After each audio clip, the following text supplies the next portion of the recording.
ലോകകപ്പിന്റെ ഫൈനൽ മത്സരം അവസാനിച്ചു. സ്പെയിൻ വിജയ കിരീടം അണിഞ്ഞു. ഏതായാലും ജെബി മേത്തർ എം പിയാണ് നമുക്കൊപ്പം ഉള്ളത്. വലിയ വിജയപ്രതീക്ഷയിലാണ് നമ്മൾ രണ്ടുപേരും ഇങ്ങോട്ട് വരുന്നത്. പക്ഷെ വലിയ നിരാശയിലാണ് നമ്മൾ ഇവിടെ നിന്ന് തിരിച്ചു പോകുന്നത് അല്ലേ? അതെ, വലിയ പ്രതീക്ഷ തന്നെയായിരുന്നു, നിരാശ തന്നെയാണ്. എന്നാലും ഫുട്ബോളിന്റെ ഒരു ഏറ്റവും വലിയ മനോഹാരിത എന്ന് പറയുന്നത് കളിക്കുന്നവർ തന്നെ കളിച്ചു കഴിയുമ്പോൾ ജയിച്ചവരെ കെട്ടിപ്പിടിച്ച് കൺഗ്രാജുലേറ്റ് ചെയ്യുന്നതാണ് നമ്മളെപ്പോഴും കാണുന്നത്. അതുകൊണ്ട് കൺഗ്രാജുലേഷൻസ് ടു സ്പെയിൻ. അവർ നന്നായി കളിച്ചു എന്നുള്ളത് ഒരു യാഥാർത്ഥ്യമാണ്. Spain played very well.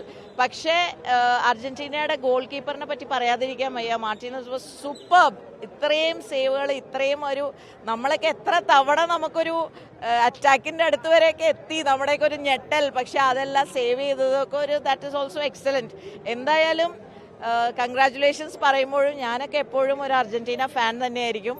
ഇനിയത്തെ നമ്മുടെ പ്രതീക്ഷ 2030 തിരിച്ചു വരും. നമുക്ക് കിട്ടി, ഈ തവണ നമുക്ക് പോയി. 2030 നമ്മൾ അർജന്റീന ഫാനായിട്ട് തന്നെ. അതായത് നമ്മളൊരു സ്പോർട്സ്മാൻ സ്പിരിറ്റ് ആണ്. കിട്ടാത്തവർ കൂടി കിട്ടട്ടെ. കിട്ടാത്തവർ കൂടി കിട്ടട്ടെ. പിന്നെ സ്പോർട്സ്മാൻ സ്പിരിറ്റും പ്രത്യേകിച്ച് ഫുട്ബോളിനും നമ്മൾ ജയിച്ചു കഴിഞ്ഞാൽ അവരെ അംഗീകരിക്കാന്നുള്ളതാണല്ലോ. അപ്പോൾ സ്പെയിൻ നന്നായി കളിച്ചു, അവര് ജയിച്ചു, കൺഗ്രാറ്റുലേഷൻസ്. പക്ഷെ നമുക്ക് വിഷമമുണ്ടെന്നുള്ളത് ഒരു റിയാലിറ്റി. എം പി അവസാന നിമിഷം വരെ ഇരുന്നു. മന്ത്രിയും അലോഷിയൊക്കെ നേരത്തെ പോയോ? പിന്നീട് അവരെ കണ്ടിട്ടില്ല. അല്ലല്ല, അവര് പോയിട്ട് അവരും അവസാനം വരെ ഇരുന്നു. ഇതിന്റെ ഒരു പ്രത്യേകത, ഞങ്ങൾ 3 പേരും ഒരുമിച്ചിരുന്നാണ് കളി കണ്ടത്. അതായത് കായിക മന്ത്രി യൂത്ത് കോൺഗ്രസ് പ്രസിഡന്റാണ്, അലോഷി KSU പ്രസിഡന്റാണ്, ഞാൻ മഹിളാ കോൺഗ്രസ് പ്രസിഡന്റാണ്. 3 പ്രസിഡന്റുമാരും കൂടി ഒരുമിച്ചിരുന്ന് 3 പേരും അർജന്റീന ജയിക്കണം എന്ന് ആഗ്രഹിച്ച് തന്നെയാണ് കളി കണ്ടത്. എന്തായാലും കളിയാണ്. നമുക്ക് അതിന്റെ ഒരു സ്പോർട്സ്മാൻ സ്പിരിറ്റിലും ഫുട്ബോൾ സ്പിരിറ്റിലും എടുക്കാം. അർജന്റീനയുടെ മുൻ മത്സരങ്ങൾ വെച്ച് നോക്കി ഇന്നത്തെ മത്സരത്തിൽ അർജന്റീനയുടെ കളി വളരെ മോശമായിരുന്നു അല്ലേ? അതെ, അത് അങ്ങനെ തന്നെയല്ലേ നമുക്ക് വിലയിരുത്താൻ സാധിക്കുകയുള്ളൂ. നമ്മൾ പ്രതീക്ഷിച്ച ഒരു റേഞ്ചിലേക്കോ ഒരു ലെവലിലേക്കോ എത്തിയില്ല എന്നുള്ളത് റിയാലിറ്റിയാണ്. പിന്നെ അതിന്റെ ഇടയിൽ ഒരു റെഡ് കാർഡ് കിട്ടുന്നു, അങ്ങനെയൊക്കെയുള്ള സംഭവങ്ങൾ സംഭവിക്കുന്നു. എനിവേ, എന്തായാലും വേൾഡ് കപ്പ് ഫൈനൽസ് വരെ എത്തിയല്ലോ.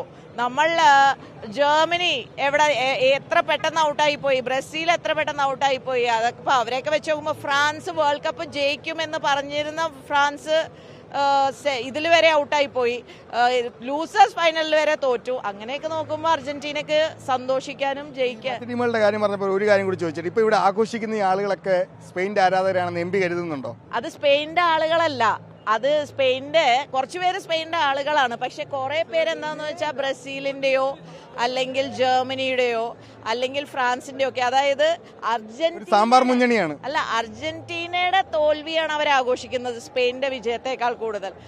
എന്നാലും അവർക്ക് അതിന്റെ അവകാശമുണ്ട്. ഏതായാലും ഇത്രയും നാള് ചിലപ്പോൾ അവർ ബ്രസീലായിരുന്നായിരിക്കും. പക്ഷെ പെട്ടെന്ന് വേൾഡ് കപ്പ് ഫൈനൽസിലേക്ക് അർജന്റീനയും സ്പെയിനും കൂടി വന്നു കഴിഞ്ഞപ്പോൾ അങ്ങനെയാണെങ്കിൽ അർജന്റീന തോക്കണ്ട എന്ന് വിചാരിച്ച് കുറെ പേര് സ്പെയിനെ സപ്പോർട്ട് ചെയ്തവര് എന്റെ വീട്ടിൽ വരെയൊക്കെ ഉണ്ട്. അപ്പോൾ സ്വാഭാവികമായിട്ടും അതിന്റെ ഒരു സെലിബ്രേഷൻ ആയിരിക്കും അവിടെ നടക്കുന്നത്. അടുത്ത തവണ തൂക്കും. Definitely Argentina is Argentina. ഏതായാലും ജെബി മേത്തർ എം പി അർജന്റീനയുടെ വലിയ ആരാധികയാണ്. മത്സരം കാണാനായി കടവന്ത്ര ഇൻഡോർ സ്റ്റേഡിയത്തിലെ ലൈവ് സ്ട്രീമിംഗിലേക്ക് എത്തിയതാണ്. പക്ഷെ വലിയ നിരാശയോടെയാണ് എം പി മടങ്ങുന്നത്. പക്ഷേ അടുത്ത തവണ കൃത്യമായി തിരിച്ചു വരും, അടുത്ത തവണ ലോക കിരീടം നേടുമെന്ന് തന്നെയാണ് ജെബി മേത്തർ എം പി പറയുന്നത്. വീഡിയോ ജേർണലിസ്റ്റ് ജിതിൻ ജോസഫിനൊപ്പം reporter Nithin Xavier in reporter, Kochi.